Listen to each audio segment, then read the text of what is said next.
ബിന്ദു നമ്മളോടൊപ്പം ചേരുന്നുണ്ട്. ബിന്ദു നമസ്കാരം, ഗുഡ് മോർണിംഗ് ബിന്ദു. ഓണം എങ്ങനെ പോയി? ഈ ആശങ്കയുണ്ടായിരുന്നു, പക്ഷെ ആശങ്കകളൊക്കെ ഒഴിഞ്ഞു എന്നാണ് ഞാൻ മനസ്സിലാക്കുന്നത്. ചെറിയ രീതിയിലാണെങ്കിലും ഓണം ഇക്കുറി ആഘോഷിച്ചോ ബിന്ദു? ഓണമൊന്നുമില്ലായിരുന്നു സാറേ,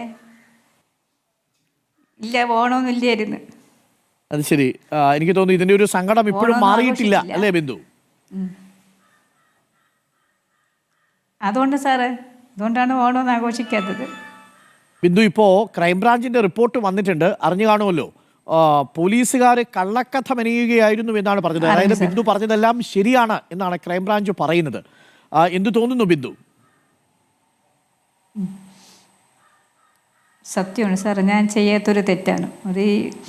ഈ ഓമന ഡാനിയിൽ മാല കിട്ടിയെന്ന് പറഞ്ഞിട്ടും അത് ആ കുറ്റം എൻ്റെ തലയിൽ വെച്ച് കെട്ടി തരികയായിരുന്നു. അതായത് പ്രസിഡന്റിനും പ്രസാദും അവിടെയുള്ള എല്ലാ ഉദ്യോഗസ്ഥരും.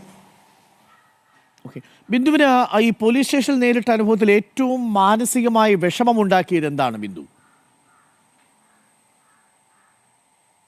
ഏറ്റവും വിഷമമെന്ന് വെച്ചാൽ അത് എൻ്റെ കുഞ്ഞുങ്ങളെ, എൻ്റെ പ്രായമാവാത്ത മക്കളെ ജയിലിൽ കൊണ്ടുപോകുമെന്ന് പറഞ്ഞപ്പോൾ ഞാൻ തളർന്നുപോയി. ഈ മാല എവിടെയാണെന്ന് കാണിച്ചു കൊടുത്തില്ലെങ്കിൽ മക്കളെ കൊണ്ട് ജയിലിൽ കൊണ്ടുപോകുമെന്ന് ഈ ഉദ്യോഗസ്ഥൻ പറഞ്ഞു അല്ലേ? അത് പറഞ്ഞത് ആരായിരുന്നു ബിന്ദു? പ്രസന്നൻ. ബിന്ദു അപ്പോഴും അവരോട് പറയുന്നില്ലേ ഞാനിത് എടുത്തിട്ടില്ല എന്ന് പറയുമ്പോൾ ഇവർ വിശ്വസിക്കാൻ തയ്യാറാകുന്നില്ലല്ലേ പോലീസിന് നിർബന്ധമായിരുന്നു അത് ബിന്ദു എടുത്തു എന്ന് സ്ഥാപിക്കാൻ? ഇല്ല, ഞാൻ എടുത്തു തന്നെ സാറേ. അപ്പോഴും അവർ പറയുന്നത്, പ്രസന്നൻ പറയുന്നത് ബിന്ദുമാല തന്നെ എടുത്തിട്ടുണ്ട്, ബിന്ദുവാണ് ആ വീട്ടിൽ ജോലിക്ക് പോയത്, ബിന്ദു അല്ലാതെ മറ്റൊരാളും ആ വീട്ടിൽ പോയിട്ടില്ല, ബിന്ദു തന്നെയാണ് മാല എടുത്തത്.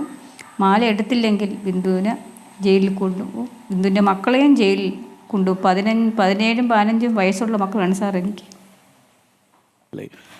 ബിന്ദു, ഈ ഓമന ഡാനിയിൽ ഈ പരാതി കൊടുത്തിട്ട് ഓമന ഡാനിയലിൻ്റെ വീട്ടിൽ പോയി ഈ പോലീസ് അന്വേഷിക്കാഞ്ഞത് എന്ത് എന്ന് ചോദിച്ചില്ലേ ബിന്ദുവിനോടൊപ്പമുള്ളവരും ഈ പോലീസിനോട്?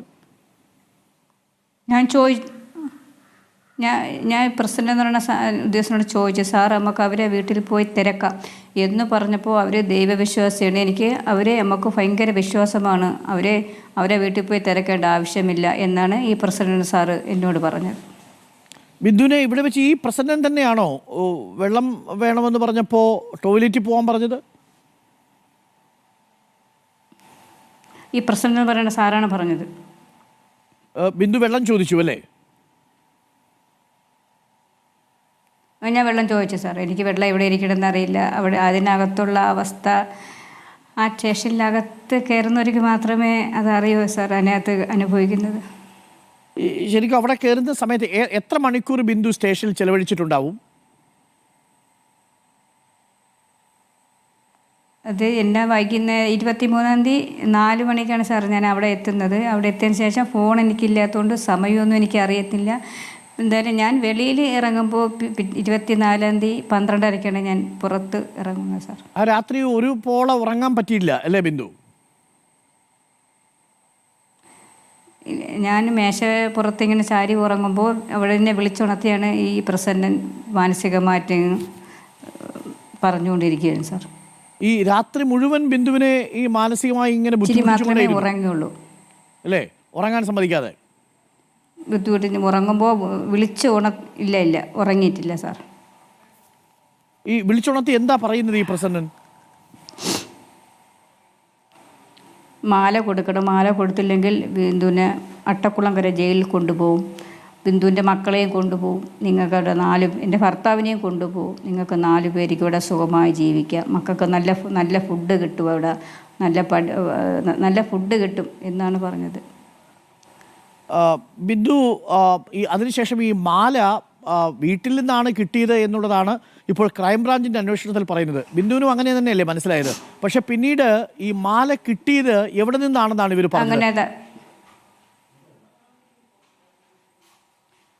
ഞാൻ വെളിയിൽ ഇറങ്ങുന്നൊരു സമയം ഞാൻ അറിഞ്ഞില്ല സാറേ, മാല എവിടെ നിന്ന് കിട്ടിയെന്നുള്ള കാര്യത്തെപ്പറ്റി ഞാൻ അറിഞ്ഞില്ല. റോഡിൽ ഇറങ്ങിയപ്പോഴാണ് പറഞ്ഞത് ഇവർ വീട്ടിൽ നിന്നാണ് മാല കിട്ടിയെന്നുള്ള കാര്യത്തെപ്പറ്റി അറിഞ്ഞത്.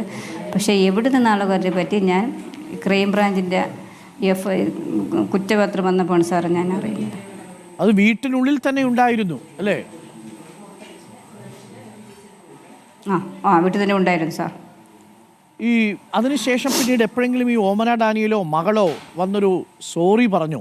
ഇത്രയും കാലമായി ഈ പോലീസുകാരിൽ ആരെങ്കിലും വന്നൊരു ക്ഷമാപണം നടത്തിയോ ബിന്ദുവിനോട്? ഇല്ല സാറേ, ഇതുവരെയ്ക്കും ആരും ഈ 5 മാസമായി സാറേ, ഇതുവരെയ്ക്കും ആരും എൻ്റെ വീട്ടിൽ വന്നിട്ടില്ല സാറേ. ബിന്ദുവിന്റെ വീട്ടിലേക്ക് ഇവര് തിരയാൻ വന്നിരുന്നോ പോലീസുകാർ? വന്നിരുന്നു ഒരു 4 പേര് വന്നിരുന്നു. ബിന്ദുവിനെ കൊണ്ടാണോ പോയത്? എൻ്റെ വീട്ടിൽ എന്നെയും കൊണ്ട് എൻ്റെ വീട്ടിൽ വന്നത്. എന്നിട്ട് എനിക്ക് എൻ്റെ വീട്ടിൽ 2 ബെഡ്റൂമും ഒരു ഹാളും അടുക്കളയും സിറ്റൗട്ടും ഉള്ളു. 2 ബെഡ്റൂമിനകത്തും കയറി നോക്കി. ഇവിടെ അലമാര ഒന്നും ഇല്ല സാർ.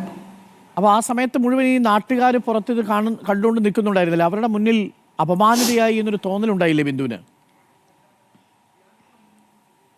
ഉണ്ടായി സാർ. ഞാൻ സ്റ്റേഷനിലായപ്പോൾ തന്നെ എൻ്റെ നാട് മൊത്തം അറിഞ്ഞു. ഞാൻ ഇങ്ങനെ മാലമോഷണ കേസിൽ സ്റ്റേഷനിലാണെന്നുള്ള കാര്യം എൻ്റെ നാട് മൊത്തം അറിഞ്ഞു.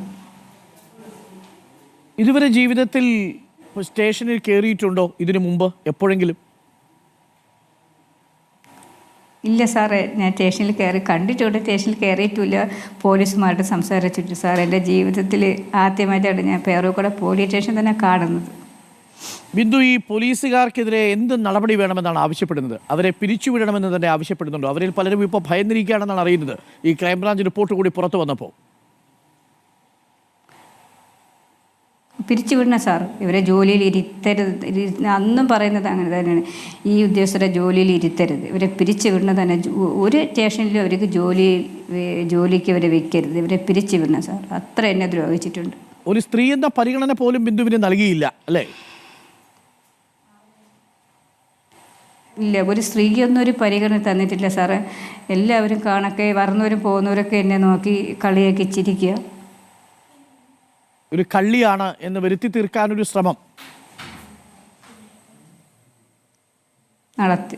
ശരിയാണ് സാർ. ഒരു കള്ളി എന്നുള്ളത് ഒരു മോഷ്ടാവെന്നൊരു ചിത്രീകരിക്കണം മാത്രമാണ് അവരെ ഉദ്ദേശിച്ചത് സാർ.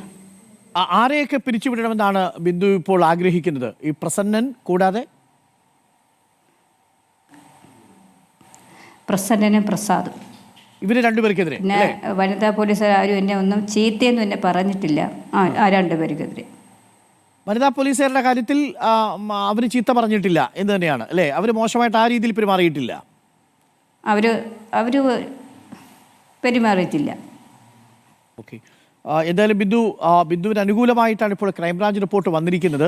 നടപടി എന്തുണ്ടാവുമെന്ന് നമുക്ക് നോക്കാം. റിപ്പോർട്ടർ ടിവിയും ഈ വാർത്ത പുറത്തു കൊണ്ടുവന്ന് നമ്മളാണ് എന്നുള്ളത് കൊണ്ട് അങ്ങേയറ്റം വരെയും ബിന്ദുവിനോടൊപ്പം ഉണ്ടാവും. തീർച്ചയായിട്ടും ഇപ്പോൾ ഈ ഓണത്തിന് ഓണം കഴിഞ്ഞെങ്കിൽ പോലും ബിന്ദുവിനെ സന്തോഷിക്കാം. ബിന്ദു പറഞ്ഞത് സത്യമാണ് എന്ന് ക്രൈംബ്രാഞ്ച് കണ്ടെത്തിയിരിക്കുകയാണ്. ബിന്ദുവിനെ അപമാനിച്ചവരുടെ മുന്നിൽ ഇനി ബിന്ദുവിനെ തല ഉയർത്തി തന്നെ നടക്കാം. ബിന്ദു ഇപ്പോൾ പണിക്ക് പോകുന്നുണ്ടോ? ഇല്ല സാറേ, പോകുന്നില്ല. ഇപ്പം വീട്ടിൽ തന്നെ ഉണ്ട്. ആരെങ്കിലും വിളിച്ചാൽ ജോലിക്ക് പോകാൻ വേണ്ടി നമ്മൾ സാറേ അന്വേഷണം വന്നത്. ഈ അന്വേഷണമൊക്കെ കഴിഞ്ഞിട്ട് ആരെങ്കിലും വിളിക്കണമെങ്കിൽ പോകും സാർ, അല്ലെങ്കിൽ വീട്ടിൽ തന്നെ കാണും. തീർച്ചയായിട്ടും ബിന്ദുവിനെ ആളുകൾ വിളിക്കും ഈ പരിപാടി കണ്ടിട്ട്. സാമ്പത്തികമായിട്ടൊന്നുമില്ല സാറേക്കെ. പറഞ്ഞോളൂ ബിന്ദു. എനിക്ക് നമ്മൾക്ക് കേസിനൊക്കെ പോകാനും നമുക്ക് സാമ്പത്തികമൊന്നുമില്ല സാറേ. അപ്പോൾ നമുക്കൊരു സംഘടനയുണ്ട്, സണ്ണി കാപ്പിക്കട എന്ന് പറഞ്ഞ സാറാണ് നമ്മളെ സഹായിക്കുന്നത്. തീർച്ചയായിട്ടും നമ്മളും ഉണ്ടാവും ബിന്ദു ഒപ്പം. ബിന്ദുവിന് ആ രീതിയിലുള്ള ബുദ്ധിമുട്ട്, നിയമ പോരാട്ടത്തിന് എല്ലാവിധ പിന്തുണയും നമ്മളും നൽകും. കാരണം ഈ വാർത്ത നമ്മളാണല്ലോ പുറത്തു കൊണ്ടുവന്നത്. അതുകൊണ്ട് ബിന്ദു വിഷമിക്കേണ്ട. അതിൻ്റെ പേരിൽ സാമ്പത്തിക ബുദ്ധിമുട്ടുണ്ട് എന്ന് ബിന്ദു കരുതുകയും വേണ്ട. കേരളം ഒന്നാകെ ബിന്ദുവിനോടൊപ്പമുണ്ട് ഈ വിഷയത്തിൽ. ഇനി ആർക്കും അങ്ങനെ സംഭവിക്കാൻ പാടില്ല ബിന്ദു. എന്തായാലും താമസിയാതെ ബിന്ദുവിന് എവിടെയെങ്കിലും ഒരു നല്ല പണി കിട്ടും എന്ന് നമ്മൾ പ്രതീക്ഷിക്കുന്നു. നമ്മളും കൂടെ ഉണ്ടാവും കേട്ടോ ബിന്ദു, വിഷമിക്കേണ്ട. അപ്പം മക്കളുടെ അടുത്തൊക്കെ അന്വേഷണം പറഞ്ഞോളൂ. ഓണമൊക്കെ കഴിഞ്ഞു പോയെങ്കിലും ഇന്ന് സന്തോഷിക്കേണ്ട ഒരു ദിവസമാണ് ബിന്ദു. കാര്യം ബിന്ദു പറഞ്ഞത് ശരിയാണെന്ന് കേരളം തിരിച്ചറിയും. Thank you Bindu. ബിന്ദുവിൻ്റെ ഹസ്ബൻഡിനോട് അന്വേഷണം പറഞ്ഞോളൂ ബിന്ദു. Thank you.